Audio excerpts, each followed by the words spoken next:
attacking the issue of election fraud for over a year, and we presented two episodes, episode 20 and 21, that talked about what happened in the 2018 election and some of the vulnerabilities that we face. We filmed another episode, though, one that you've not seen yet. In fact, it was recorded in the summer, and we embargoed it so that law enforcement could look into some of the amazing claims that were being made. It's scary stuff. We're just now releasing it. And after you watch this episode, I want you to stay tuned because we have additional footage. We brought the election expert back into the war room as breaking news to say what happened in the 2019 election, particularly in the Kentucky gubernatorial race. So don't stop watching. Stay tuned at the end of this episode, and you'll see how exactly election fraud may be taking place in America right now.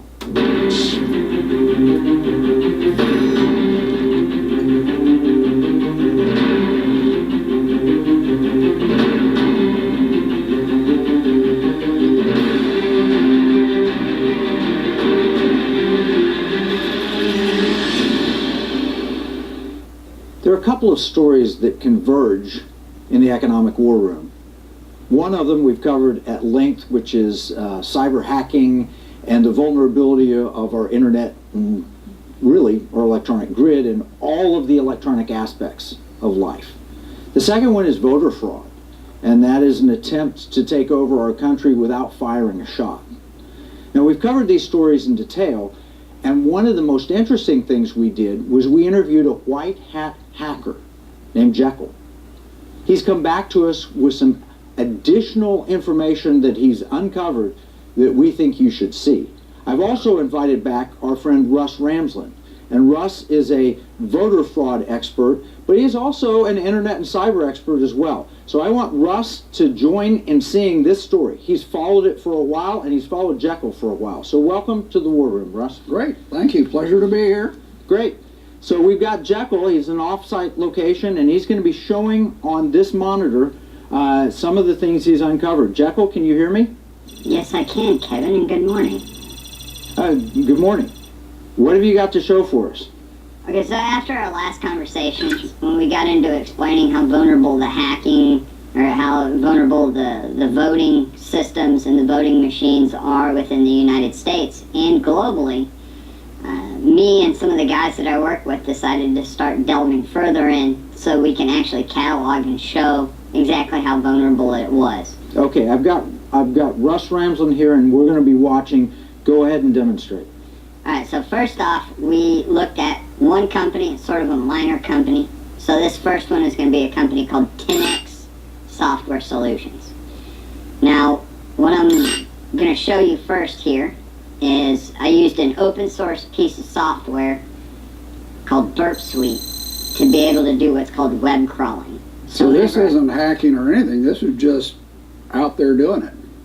Correct, Russ. What this is just utilizing a program, operating system called Linux, and using a few tools, especially one that's known as a web crawler.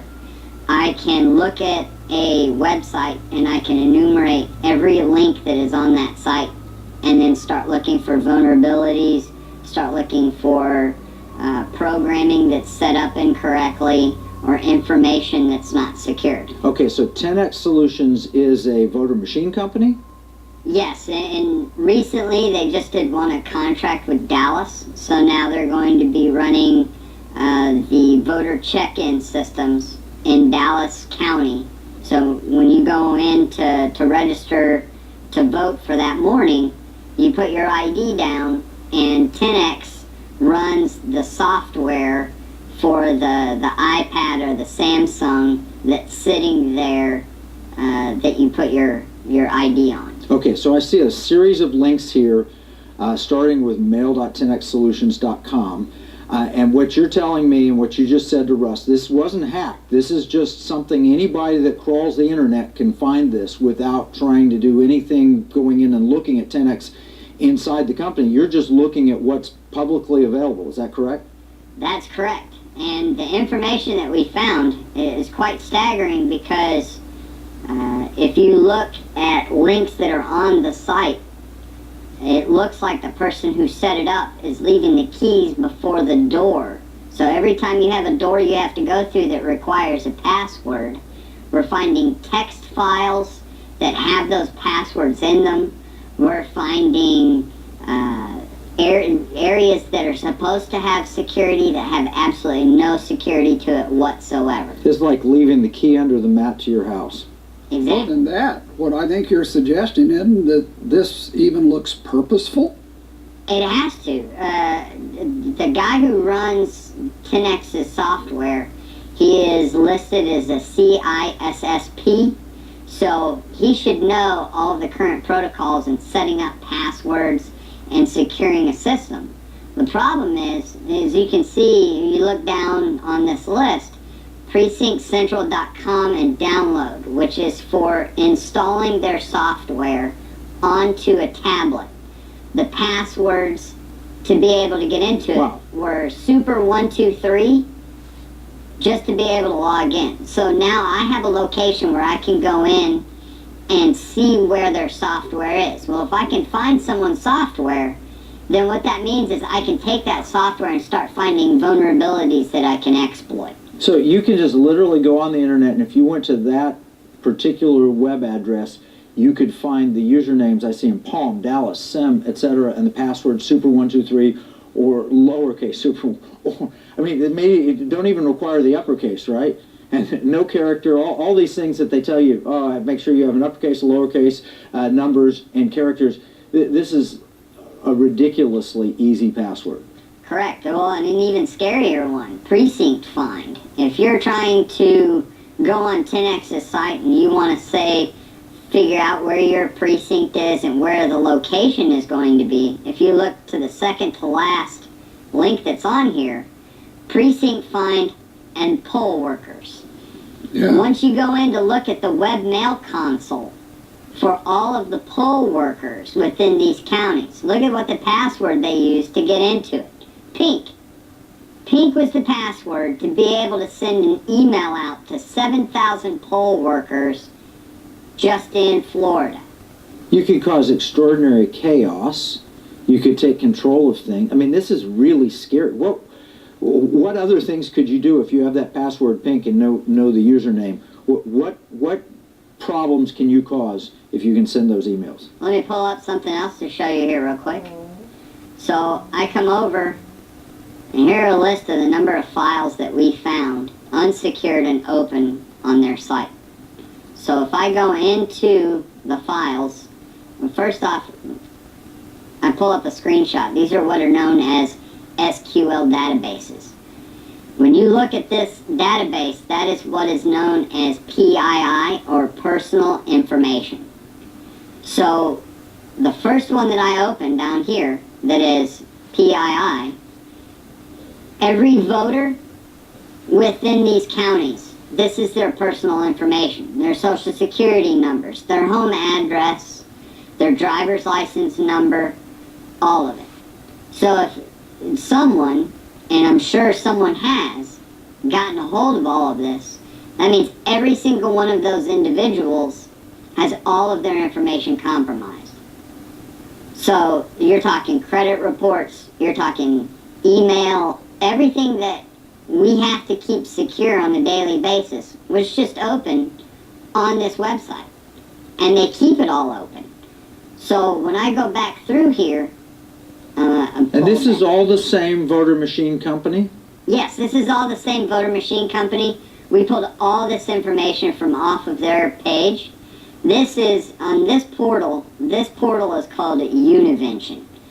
And so whenever a company is building a piece of software, they use programs like this, which is called Univention. And this is how all of those programmers talk together. So on here I can see web meetings, I can see their web applications, how they're communicating. Well, that was found, and I'll show you here real quick.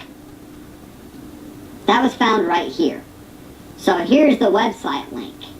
That is, if you have a programmer who is writing a program, here is the remote access into it.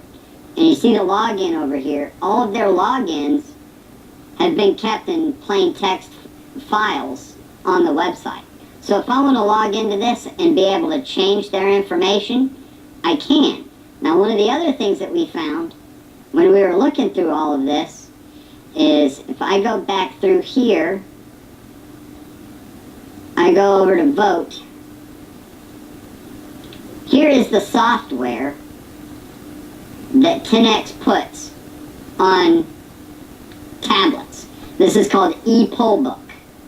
Now, if you see these files called storyboards, this explains how their software is made.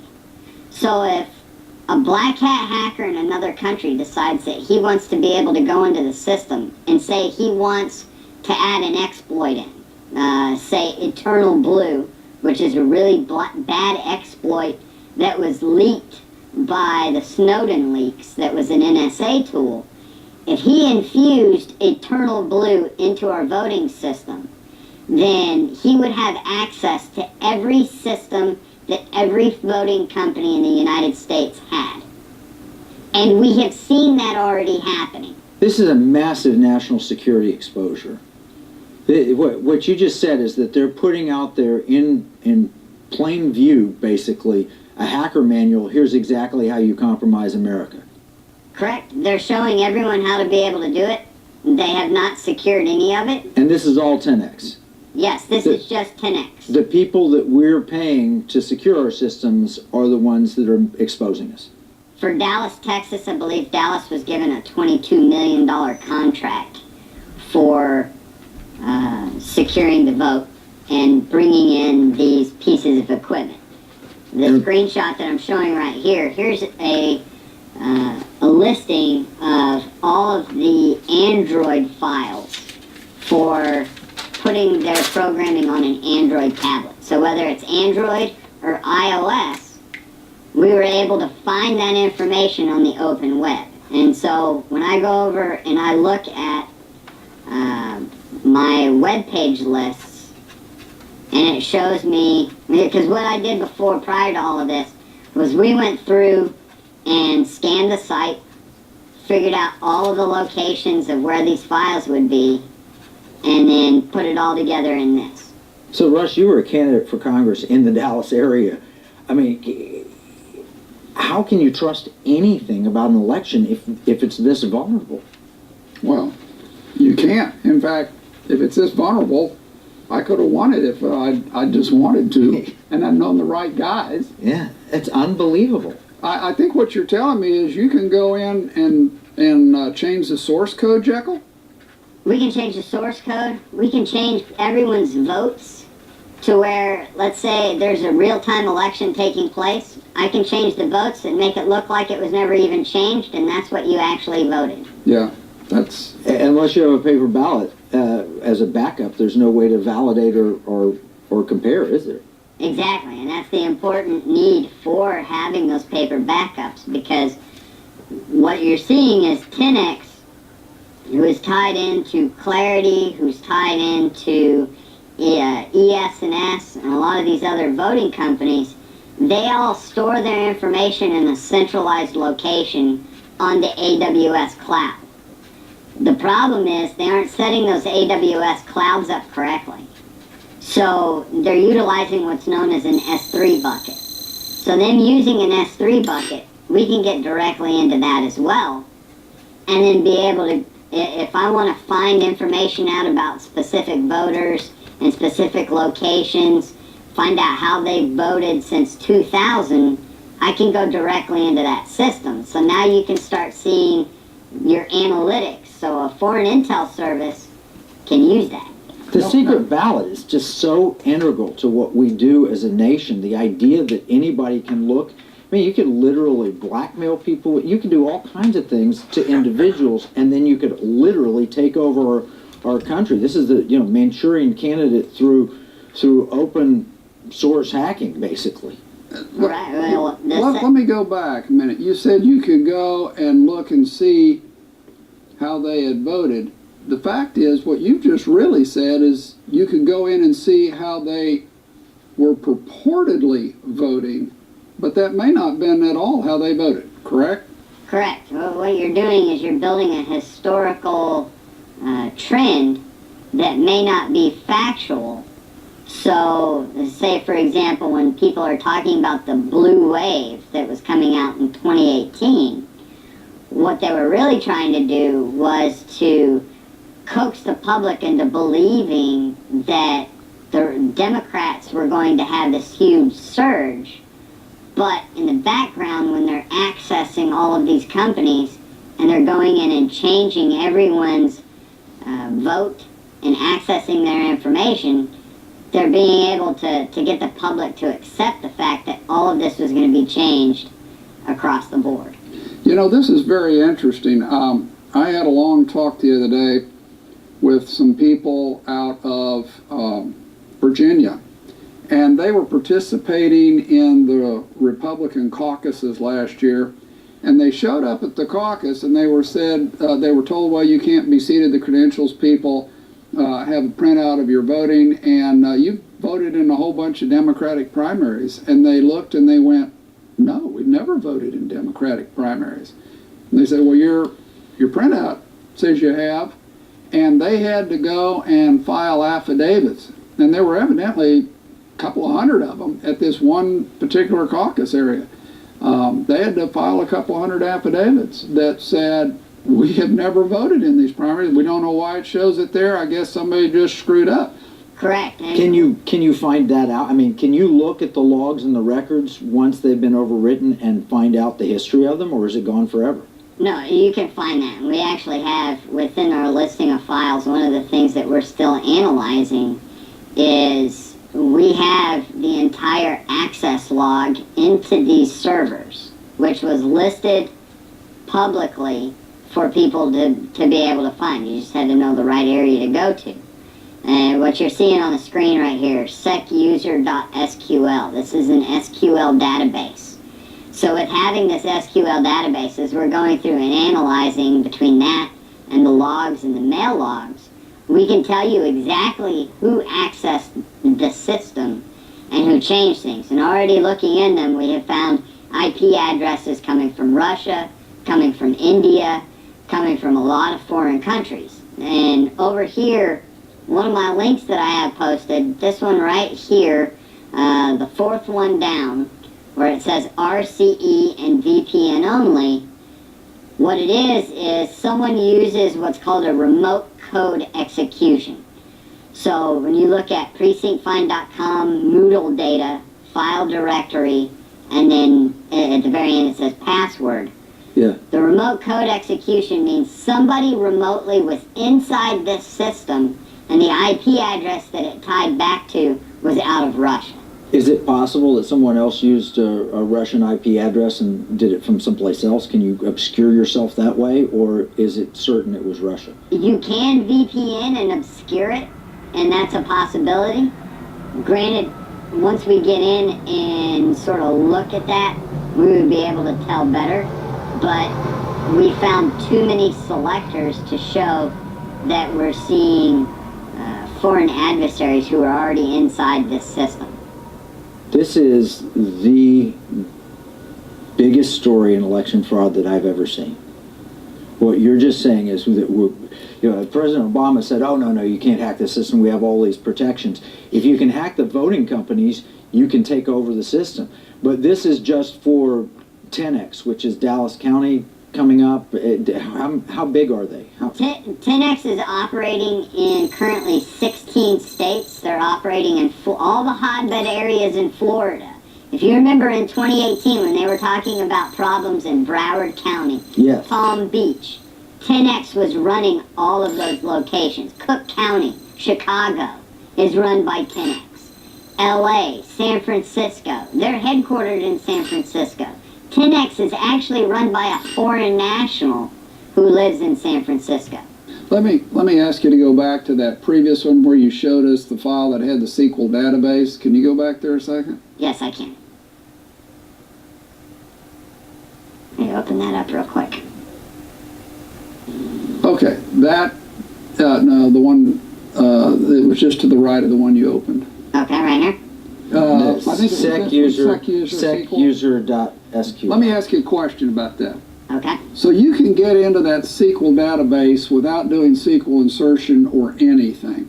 Correct. We did not have to do any SQL injections to find vulnerabilities to be able to gain access to it. Those SQL databases were kept on an unsecured area, and in fact, one of the images that I can bring up for you here, 10x uses Oracle, and this is how we saw this information. So when you look at this 10x oracle.txt file, what they were doing was they were dumping. It originally starts in Oracle, and that's how they build their database.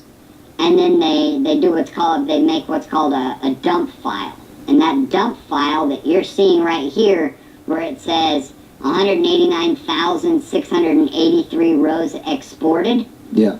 All we did was we took that export, the dump file, and turned it in an SQL file, that's what they were doing. So they're securing one SQL file, but they're leaving the dump file for people to be able to go after. So you took the dump file. We saw the dump file, we exported it, and that's how we double-checked to see if it actually had personal identification information. So whatever security was supposed to be on this, these guys are in effect very purposefully circumventing it. Either that or they're completely ignorant. But they can't be that dumb.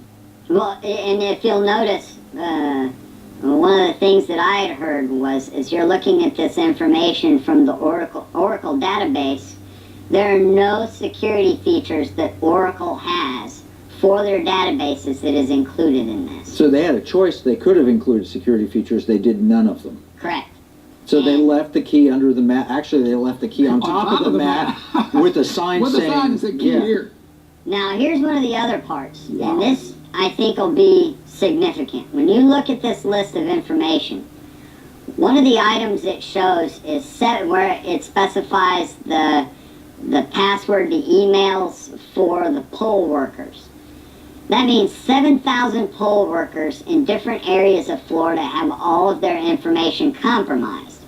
So if we have poll worker databases and we know who's going to work the polls, what do you think would happen if a foreign intel service then decides to go to those poll workers and compromise them to control them? no, it's very easily done. Yeah. And if you look up 2 links from there, you'll see a section called Moodle. Moodle is what trains all of the poll workers that 10x uses. So to gain access to it, the username was admin and the password is password32 exclamation point. And they Which- made that public too. Correct. All of that is showing public.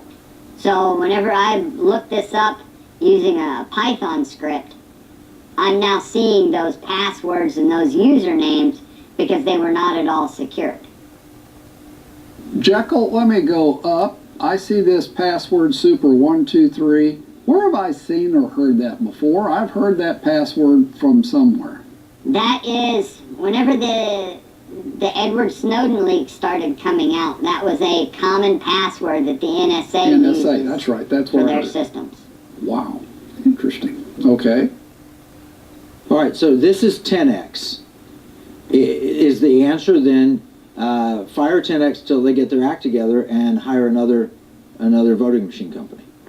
No, a lot of people would hope that it would be that simple, but I over see here, I'll tell you, ESS. That's a big one. Right? here's ES&S. Yeah. So all of their systems are compromised as well. And they all communicate into the same system. You're looking at Clarity, Central Point. A lot of these systems are all centralized, and their source code, when we're reading their source code to their programs, basically all they did was they took Smartmatic out of Europe and they transferred their programming into different languages, and they're using the same flaws that have been there since the 80s. So let me ask this question, right? You're a white hat hacker, you work for the good guys and all that. What can a black hat hacker do with this? With the tool sets that are out there, just on open source, these entire systems could be compromised in seconds. Not in minutes, not in days, in seconds. Because just for example, what you're seeing on the screen where it shows the port numbers to be able to go in. Well, if I'm scanning that website at that port number, I can then watch what it's communicating with. I can do a Google search and say, what normally uses that port? And then you start finding your exploits to be able to get into it. Well, in this day and age, we now have artificial intelligence that if I put all of those website addresses into AI hacking software, it'll all do it automatically for me. Okay, so I just got this. This is all after the fact stuff. This is, here are the poll workers, and you can compromise poll workers, I get that. But on election day, aren't the voting machines physically separated from the internet and all of that? Aren't they secured and stored securely and all that? And you have cards that come off them, and you just read those. If you keep it completely off the net, doesn't that protect the voter? Doesn't that protect the integrity of the election? Do you use Android or Apple at all? Yeah, everybody uses either Android or Apple pretty much. You know, for the most part, all of their software is written to be used on Android and Apple. So if I go and I get an Apple tablet and I put software on it, that means all of the known vulnerabilities for that tablet are then subject to being attacked. Now, all of these pieces of equipment require a Wi-Fi signal to report information back. Right. So now you're looking at man-in-the-middle vulnerabilities.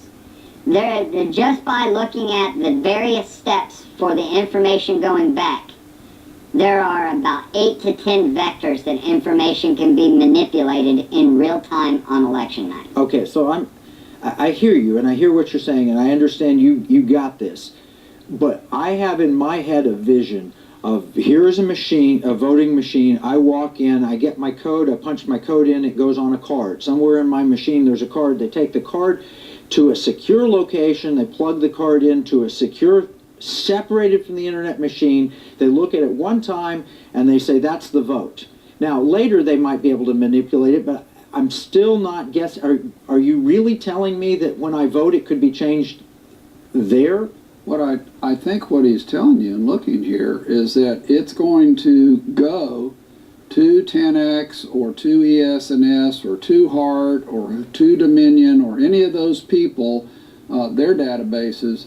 Those can be exploited, the votes can be changed, they can be then re-uploaded, the history can even be changed and sent back to whatever is the county central voting. And in fact, you would probably see that in the logs, which we've discussed previously. We have seen on the logs. That's exactly what we're seeing. We're seeing this in real time happening on the logs. So this is, in your mind, Russ, this figures out what happened, what you exposed to us before? This explains it?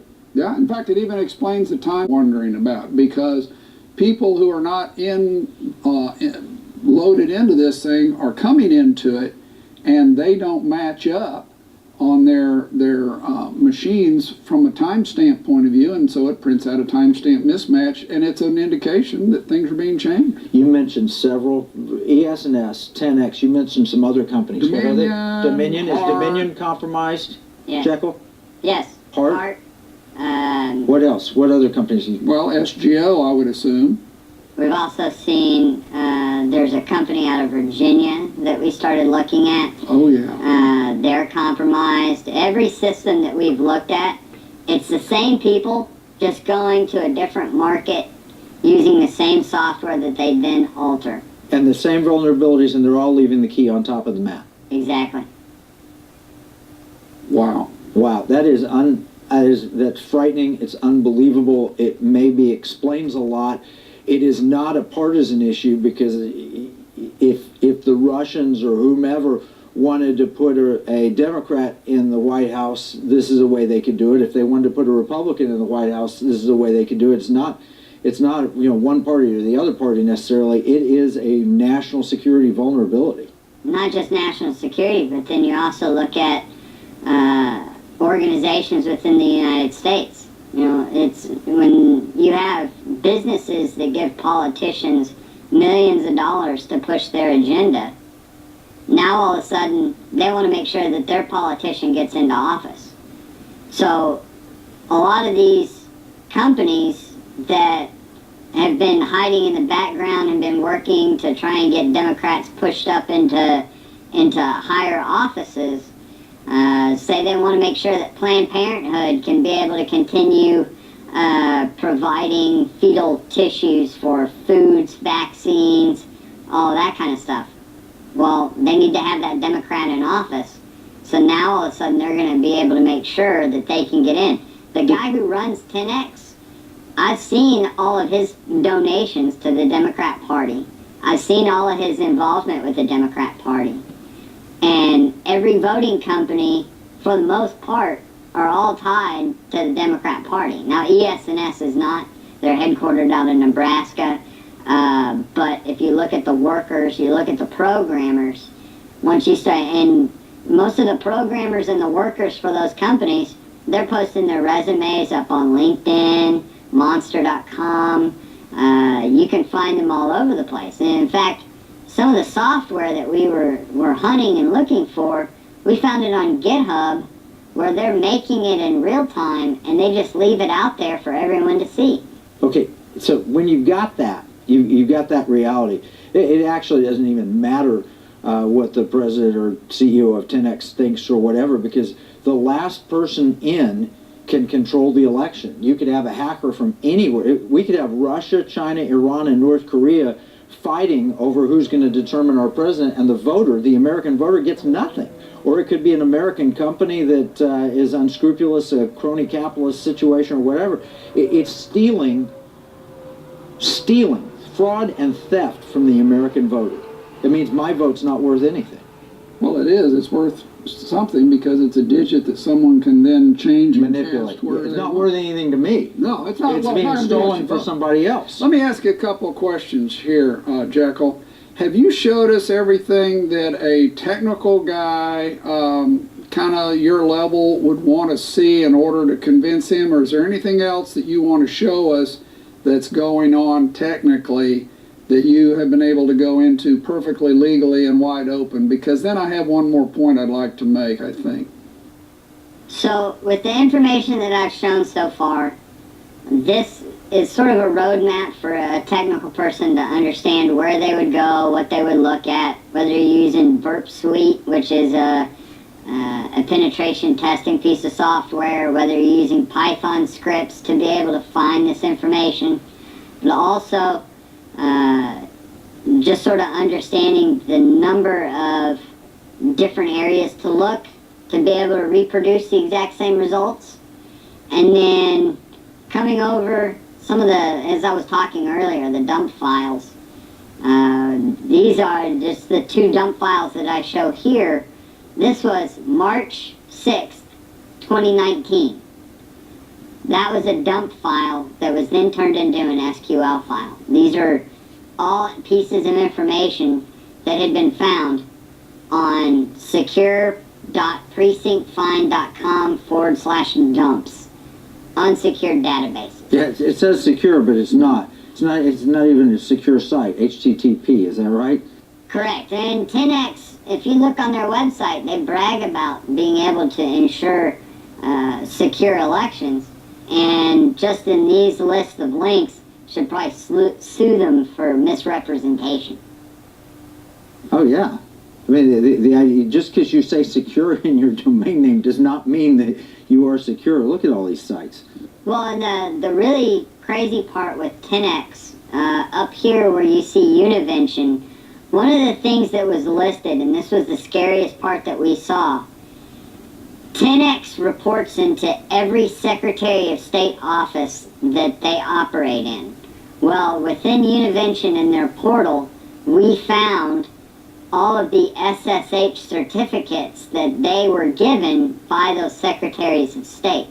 So if a black hatter out there finds those, that now means they can get into the state government sites, and they have been given the access codes to be able to get in, and everyone let them go through it.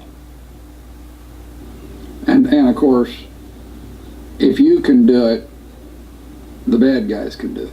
Right, because with the information we know about places like China, the Chinese have one building with hundreds of hackers, whose job is to look for these type of exploits. So they're obvious. This is obvious to any hacker, and it can't have been left in the open unintentionally. It has to have been purposeful. It's too wide open. Is there anything else technically that you want to show us here? I hit all the bullet points that we needed to for this one. Okay. So let me understand. What you basically told us today is that by almost any measure, it's inconceivable that leaving this wide open isn't purposeful. No, it had to have been purposeful, because every location that we were finding login portals, or the need to log in, we were finding text files with the passwords put into them. So let me ask you, we've seen how simple it is to get into all of this now, and it has to be purposeful. It's so simple, correct? Yes, absolutely correct. You're handing everyone the keys to be able to get in, and basically showing them a step-by-step on how to get in. So changing the vote is simple. What we're really down to is what kind of an organization can do the massive statistical study that the votes they change can be believable. And of course, that's almost a precinct by precinct activity for races that are targeted. Correct? Correct. We see companies like, for example, NGP Van, who work on data analytics for the left.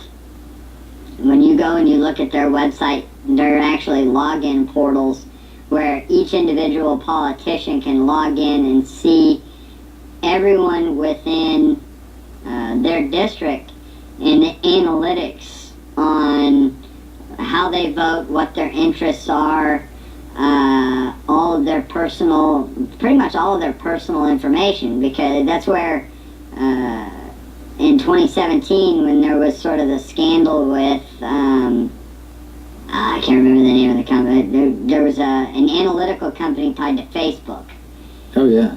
And they were pulling personal information from Facebook users and then turning it into data for elections. Wow. And so that's how they shape a politician. When he shapes his discussion, he's going to shape it based off of what people talk about on social media. But then what did we find out? We found out the Russians were running groups to control that narrative. We're finding sites like Share Blue, who are hiring people, creating sock puppets, and using things like that to control that narrative and to control those topics. And you have not found a single voting company so far that hasn't left the key on top of the map with the sign key here. No, every single one of them, even the most basic flaw of the links you see on here in the very beginning show HTTPS, but then when you go to them, those HTTPS websites don't have even their certificate set up correctly. Wow. And all of these sites, the guy who is registered for 10X and all the other sites, he has over 200 websites that he is listed being responsible for starting, and all of them are set up in this manner. Wow. So what that means is that a foreign government or an individual hacker or a bad corporation or a bad politician could take control of an election, or they could destroy confidence in the entire electoral process just by crashing an election. This could cause a civil war. This could cause the collapse of the nation. It is a national security event. It's also personal theft. Your identification information, if you vote, has been stolen from you and has been put out on the web, very likely. So this is something that we have to get a hold of. And we're grateful to white hat hackers like Jekyll and election experts like Russ Ramsland. This is Kevin Freeman from the Economic War Room.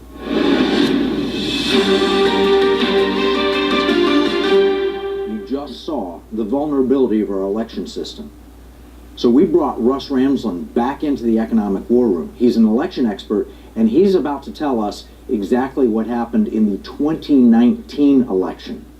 Welcome, Russ. Kevin, it's delightful to be back. You know, you've always been out in front of this issue, and so it's always a pleasure to be here. Tell us what happened. Well, there have been some interesting things since you and I had a chance to hear from Jekyll. I think the place to start what happened is to look across the ocean at Switzerland. Okay. In Switzerland, here's a couple of articles. There's been a whole lot written that has begun to confirm exactly what Jekyll told us. This were a couple of articles about what happened in Switzerland. One from Motherboard, entitled "Researchers Find Critical Backdoor in Swiss Online Voting System," and a quote from it that basically says there's a critical flaw in the code that would allow someone to alter votes without detection. That's exactly what Jekyll told us. That's frightening. Alter votes without detection. Okay, Yep. and that's from Vice. Yeah, and this is from MIT Technology Review. A major flaw has been found in Switzerland's online voting system. They're talking about Seidel, who is the company that would count votes over there. And we'll talk about Seidel because it's a very interesting and somewhat disturbing company. But apparently Seidel is a group that it's a Barcelona-based company, and it's run by people who are very close to George Soros. And they're actually major vote counters in the United States and elsewhere around the world. Tied to George Soros, and they are doing election operations in the United States, it says. Yep, in fact, we're going to get right into them here. I want to make 3 points that we're going to talk about because we've been talking to this group called Americans for Election Integrity, and this is a citizens group that has formed itself in Kentucky as a result of the 2019 election, and that's what we're going to talk about. That was Governor Bevin's race. Correct. And he narrowly lost according to the press reports. Even about 5,000 votes, even as every other Republican who is running for office won by 300,000 plus votes. Wow. Yeah. Pretty Big difference. Unusual. Okay. Very unusual. Now, the first thing I want to talk about is this whole idea that the U.S. voting system is air-gapped. That's what we assume. Everybody tells us it's not even connected to the internet. It's air-gapped, so you don't have to worry about it. There's no manipulation that can take place. Right. But that's not true. No, that's a total fiction. In fact, the best it gets, Kevin, is if your cameraman sends me an email that says, "Russ, you need to vote on Seabiscuit in the third race," and I write it on a piece of paper and hand it to you, and you do it. So there's a human filling in that gap. Correct. Okay? The point is, you could claim you're air gap, but you're really not. You're really online. So if there was somebody there managing the computer and they got someone contacting them, they can still adjust it. Doesn't matter if the computer's not hooked to the internet. There's a person connected to the internet making the connection. Correct. Correct. And that's as good as it gets. A lot of them are actually directly connected. Politicians don't know it. Secretaries of state don't know it. AGs don't know it. And worse than that, we found a lot of them are trying to run away and hide from it. Texas, we've tried to talk to Texas about it quite a bit. They're just running away from it. But in Kentucky, Matt Bevin decided he wanted to understand what happened. And so these Americans for Election Integrity group took on the challenge, and they've been telling me some really interesting stuff. So Seidel's here, I can see it. Yes, Seidel is actually in the Kentucky elections, and let's talk about that so you can understand what that is. Right here is a screenshot of supposedly the Kentucky State Board of Elections. Right here. Okay? See? Yep. When you go and drill down into the unofficial results, and the reason that you have to use unofficial is that they won't post the official for a while yet, it takes you right here. Clarity Elections. Now Clarity's connected to Seidel. Clarity is connected to Seidel because if you scroll down to the bottom of the Clarity page, Seidel USA. So it is Seidel right there. Exactly.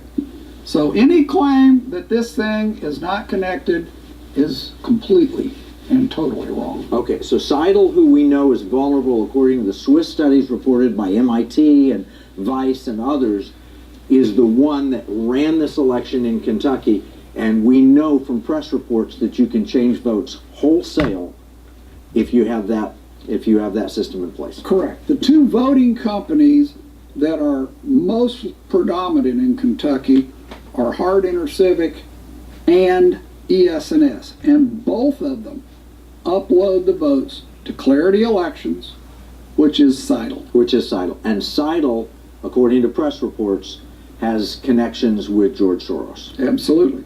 First thing I'm going to show you is one of the people out there happened to catch this video. Okay, this is a screenshot or a video that you took from CNN, because there's CNN in the corner. This is on election night. They're reporting results. Yes, this is late in the evening, and I want you to note a couple of things. In fact, if at home you want to write these down, Andy Beshear, the challenger, has 673,948 votes at this point, and Matt Bevin has 662,235. So it's 11,000 votes approximately separating them. 95% in. Right. Now, let's watch something here, and I'm going to try to catch it. I may have to rewind it. Okay. Keep your eyes on this screen, because you're going to see these numbers get updated. They won't have it'll take another second before these get updated to match these. But right now, this number matches that, and this number matches that. Right. This is the live feed coming in from the computers. Okay, it's running. There, it just changed. There it just changed. All right, let me see if I can pull Scroll it back to that. to that point. I got Wow, I just saw it. Yep. Now, 662 there. They updated it. They update it right there. From 662 to he lost 560 votes. Exactly 560. Now look at Beshear. 673 before. Wait, that's also that's exactly the same difference. It's exactly the same difference. They took votes from here and put it there. Well, it certainly suggests that, doesn't it? Well, they did. No, it doesn't just suggest it. At least in the reporting, they reported one number and then they adjusted the reporting by that many votes from Bevin to Beshear. Certainly it just looks changed, like it. just like in that. an instant. In an instant, live, while Right. you're... Now, the only way you're going to really know what went on is if these people can get the computer logs. If they can get the computer Well, that logs, should be easy. well, you'd be surprised. They'll Well, why wouldn't they just rule? Well, never mind. If you're in control, I get it. All right. Okay. So that's an important point. You saw it That's- happen. That's election fraud potentially. What's the next thing? Potentially. All right. This came from Jefferson County, Kentucky. Okay. These are their official results. And these are two different reports that come out in the same report, but they're all both very, very long. And I just took one particular precinct to illustrate the point. Precinct 1C148 in Jefferson County. Now in this one, we're talking about straight party voting, and this is too, but this is in the section exclusively governor, lieutenant governor. So this is a subset of this. Correct. Okay. And this is straight party. Now watch this, because it gets very interesting. There were 8 undervotes. In other words, 8 places that people didn't vote in this. We have the Democrat, who is Beshear. We have the Republican, who is Bevin. And now we're going to look down in this section of the report. They were both printed at the exact same time. November 8, 2019, 2:46 p.m. Same thing right there. Okay. Okay? Now, watch what happens. These 8 undervotes disappear in this report. There's no undervotes now. And in fact, this has gone up a total of 9 votes. Where did they come from? Well, there's 8, but that's not 9. Nope. But when you notice that Matt Bevin goes from 5 to 4, that's the extra vote. And now you come up with 17 votes for Beshear and only 4 votes for Bevin. In this particular precinct. In Now, this is that just an aberration, just a glitch or something? No, Is it- they've observed that in several precincts. I think Wow. they've got 8 or 9 precincts just in Jefferson County where they saw that. Okay, so Russ, it's a serious problem. What is the solution? We've talked about paper ballot backups at a minimum. What else should we be doing? Well, first off, paper ballots, if you are marking them and that's all that's being read is your marks, that's fine. But we've already seen some reports of various companies that you type on an electronic screen and it produces the paper ballots along with the barcode. And the machine reads the barcode, and there's no way to tell if that barcode actually is saying the same thing that you just ticked on that ballot. That's a problem. So it needs to be originally marked ballots and not read from a barcode, but scanned from the ballot itself to really be. We've got that. That's the easy technology. That's like grade school when we would circle in the dots and send in the tests. Same thing. But that's kind of step one. But step two is to go through and be willing to take a hard look at where all these votes are going. Seidel is in Barcelona, Spain. What is it doing? Keeping Right. all of our Why votes? shouldn't we have an American company monitoring American elections? Exactly. Especially when the Swiss have realized that there's huge potential for election fraud. Sure, With that because same company. Because at the county level, the Oracle databases, as Jekyll told us, those Oracle databases can be broken into. They all load up into the cloud on AWS. We know those can be broken into. And we know that they go to Clarity and Seidel, and all of those can be broken into. So we have to really take a hard look at this election thing. And this means that our leaders are just going to have to face up to the fact they've been sharing the same tailor as the emperor's new clothes for a while. Well, this is a serious issue. It's an economic issue, and it is an existential issue for our nation and our liberties. This is something we've addressed in episode 20 and 21, but we also need to look at the new episode that we just showed you. See how vulnerable our election systems are. And we produced a combined economic battle plan. You can download it from economicwarroom.com with specific things you can do to help protect our election systems. Remember, what we see as a marketplace, our enemies view as a battle space. This is Kevin Freeman from the Economic War Room.